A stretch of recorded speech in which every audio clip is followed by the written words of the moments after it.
আমরা ধরে নিতে পারি কিছুটা ডিফারেন্ট একটা অবস্থান আছে। তো যাই হোক, তারই বক্তব্য যখন হলো নির্বাচন বা সবকিছু নিয়ে, আমি প্রধান উপদেষ্টাকে যখন জিজ্ঞেস করলো বিবিসি বাংলার পক্ষ থেকে, বিশেষ করে যখন কাদা ছোঁড়াছড়ি নিয়ে সভরেন্টি আমাদের কোনো হ্যাম্পার্ড হতে পারে কিনা, একটা পর্যন্ত স্বীকারও করলেন হুইচ ইজ ভেরি রাইট। আমরা এই ক্রাইসিসের সময় যদি প্রচুর নিজেদের মধ্যে বাদানুবাদ এবং সংঘাতে জড়িয়ে পড়ি সেটা সমস্যা হবে। কিন্তু আমি খেয়াল করলাম আমাদের প্রধান উপদেষ্টা শুরু করেছেন একটু বিরক্তি দিয়ে, যে তার বক্তব্য এন্ডোর্স করা বা না করা তার কোনো ব্যাপার না। এখানেও কিন্তু জি আমার মনে পড়েছে নিশ্চয়ই। আমার মনে হয় যে আপনার বিশ্লেষণের পরিপ্রেক্ষিতে আমি একটু জনাব গোলাম মুর্তজাকে শুনতে চাইবো যে সরকার প্রধান এবং সেনা প্রধান কি আসলে মানে আমি কি বলবো, তারা দুই জায়গা থেকে বাংলাদেশকে দেখতেছেন কিনা, দুইটা ভিন্ন ডাইমেনশন থেকে।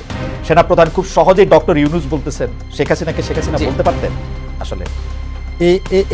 এই যে সেনাপ্রধানের যে বক্তব্যের যে ব্যাখ্যাটা বা যে কথাটা আপনি করলেন বা যে ব্যাখ্যাটা জাহিদ ভাই দিলেন, এই জায়গাটাতে এটা ভাবার খুব বড়ভাবেই সুযোগ আছে যে দেখেন সরকারের অংশ সেনাবাহিনী না, সার্বজনীন সেনাবাহিনীর জায়গায়, এটা একটা ব্যাপার। আর এর বাইরে সামগ্রিকভাবে বাংলাদেশ, সেই বাংলাদেশের একজন প্রধানমন্ত্রী বা প্রধান উপদেষ্টা, তার আওতায় তো সবাই, সেনাবাহিনী তো তার বাইরে, সেনাবাহিনী তো তার ভেতরে। সুতরাং সেরকম একটা জায়গা থেকে সেনাপ্রধান যখন ওই বাচন ভঙ্গিতে যখন বোল্ডলি বলেন 18 মাসের মধ্যে নির্বাচন, আপনারা এটা পারছেন না, আপনারা হানাহানি করছেন, আমার কাছে মনে হয় যে সেনাপ্রধান এই কথাটা বলতে গিয়ে সেনাবাহিনীকে এবং সেনাবাহিনী প্রধান নিজেকে একেবারে সম্পূর্ণ সব কিছু থেকে আলাদা করে তারপরে কথা বলছে। কিন্তু বিষয়টা তো তা না। বাংলাদেশের যে 16 বছরের শাসন, বাংলাদেশের যে 16 বছরের সন্ত্রাসী শাসন, সেই সন্ত্রাসী শাসনের সঙ্গে কি সেনাবাহিনীর একটা সম্পর্ক ছিল না?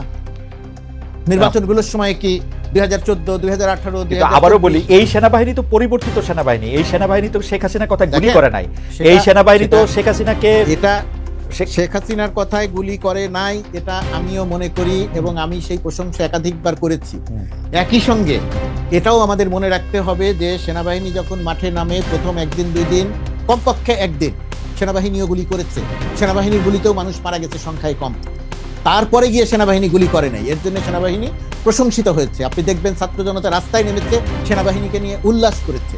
এখন এই উল্লাসের পাশে সেনাপ্রধান এই কথা বলার পরে এবং জাতিসংঘের মানবাধিকার হাই কমিশনার যখন কথা বললেন যে আমরা সেনাবাহিনীকে বলেছিলাম যদি এখানে শক্তি প্রয়োগ করতে আসা হয় তাহলে আর শান্তি মিশনে নিয়োগ পাবে কি পাবে না, এরকম একটা বক্তব্য যখন আসলো, আপনার কাছে মনে হয় না যে ভলকার টুর্ক আসলে এই কথাটা যখন বলেছেন তখন তিনি আসলে সত্য গ্রাউন্ডটা দেখেছেন কিনা?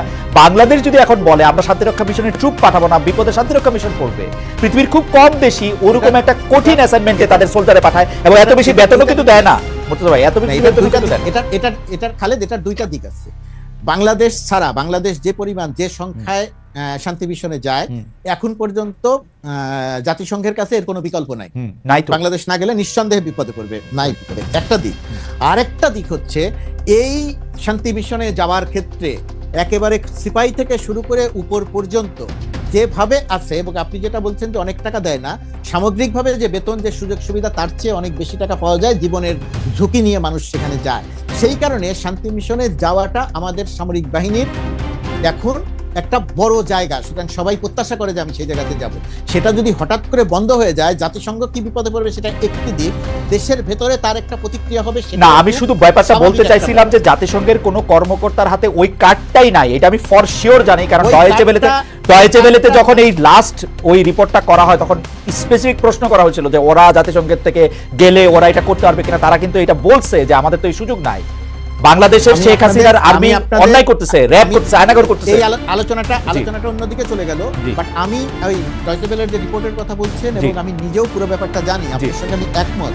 কিন্তু আমি যেটা বলছি, যদি কোনোভাবে এই প্রসঙ্গটা আসে তাহলে দেশের ভেতরেও একটা প্রতিক্রিয়া হবে, আমি শুধু সেইটা বলার চেষ্টা করি। ওকে, আমার মনে হয় আপনার পয়েন্ট ঠিক আছে, ঠিক আছে। আর এই কারণেই সেনাপ্রধান যে কথা বলেছেন সেই কথা একই সঙ্গে তার সেই কথার অনেক প্রশংসার জায়গা আছে, বা একই সঙ্গে তার কথা নিয়ে নানা রকমের আলোচনারও ব্যাপার আছে, বিশেষ করে সরকারের সঙ্গে বা সরকারের বাইরে থেকে তিনি সরকারের ডমিনেট করছেন কিনা কোনো কোনো সময়, এই ব্যাপারগুলো আছে। যেমন ওই সময় ধরেন আরেকটা জিনিস খুব গুরুত্ব দিয়ে আলোচনা হয়েছিল, সেনাপ্রধান যে দায়িত্ব নিয়ে যে বোল্ডলি কথা বললেন সেনাপ্রধান যদি একবার শুধু বলতেন যে 626 জন ক্যান্টনমেন্টে আশ্রয় নিয়েছিল, সেই 626 জন গেল কোথায়? আমার কাছে এই জায়গাতে আমার মনে হয় যে মুর্তজা ভাই, আমরা সেনাপ্রধানকে এটা অন্ততপক্ষে 10 বার 5 বার সেনাপ্রধান তো আর আমাদের সাথে কথা বলেন নাই, যাদের সাথে কথা বলেছেন তারাও আসলে চেষ্টা করেছেন, এটা বলতে চেষ্টা করেছেন, কিন্তু সরকার প্রধানেরও কিন্তু ব্যাখ্যা দেওয়া উচিত এই 626 জন, কারণ সেনাপ্রধান তার অধীনে চাকরি করেন, সরকার প্রধানও কিন্তু এটা নিয়ে কোনো কথা বলেন নাই আর কি এই পর্যন্ত আমরা দেখি।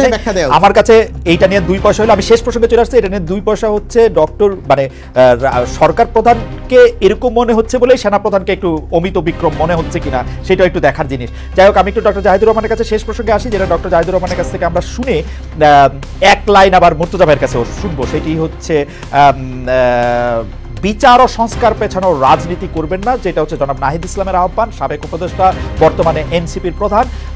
আপনারা কি বিচার ও সংস্কার পেছানোর রাজনীতি করছেন বলে আপনি মনে করেন কিনা? আপনি যদি 2 মিনিটে বলেন খুব ভালো হয়। আমরা মুর্তজা ভাইকে এই প্রসঙ্গে আসলে 1 মিনিট শুনবো।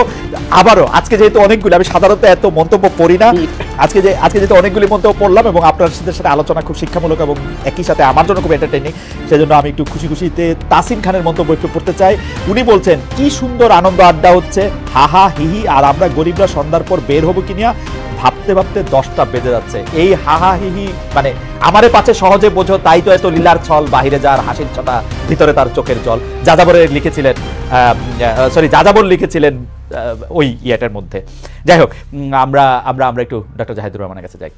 আমি হাসি নিয়ে একটা কথা একটু বলি, সেটা হচ্ছে আমরা অনেক সুখে আছি সবাই তা না, তবে একটা কথা সত্য, মানে এখন অনেকে মন্তব্য করছেন, আমি এভাবে বলার জন্য দুঃখিত।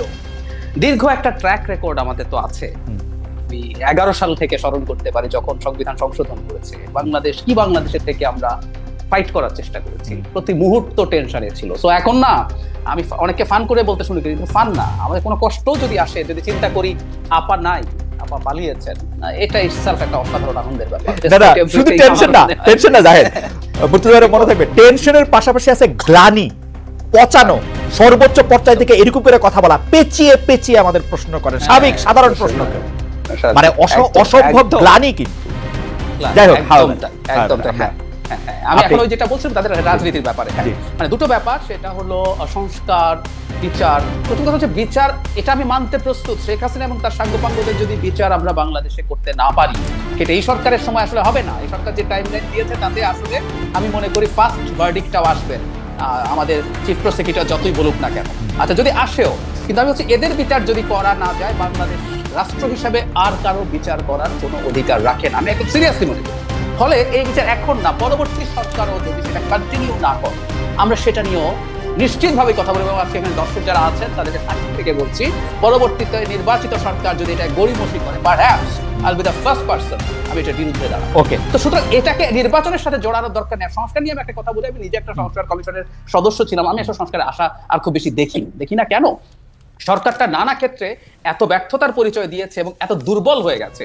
সরকার যদি একটা শক্ত জমির উপরে দাঁড়াতে পারতো, আমি সরি, কেউ বলতে পারেন যে না, বিএনপি সংস্কার নিয়ে ন্যূনতম সংস্কারের কথা বলছেন, তারা কেন চাইছেন না? আমি রাদার মনে করি আসলে রাজনীতি এভাবে কাজ করে, রাজনীতি কাজ করে কোন দল কিভাবে অবস্থায়। বিএনপি এখন দেখছে মাঠে তার অবস্থান অনেক বেশি শক্তিশালী, সরকার দুর্বল। তো এবং আমি বহু মানুষকে দেখছি নির্বাচন চাইতে, এটা শুধুমাত্র খুবই খেটে খাওয়া মানুষের সংকট হয়েছে তা না। আমি ব্যক্তিগতভাবে কয়েকজন ব্যবসায়ী আমাকে বলেছেন যে তারা আর পেরে উঠছেন না, নির্বাচন ছাড়া অর্থনীতি ভালো হবে না। আমার মনে হয় না সংস্কার খুব বেশি কিছু হতে যাচ্ছে। ব্যবসায়ীদের বলার মধ্যে অবশ্য নানা ধরনের কাহিনী থাকে, নির্বাচন ছাড়া অর্থনীতি ভালো হবে না, কারণ তারেক সাহেব আমাকে চিনে। হবে না খালেদ ভাই, আমাদের ওই সুযোগ নাই, আসলে অর্থনীতি খুব বেসিকই এটা।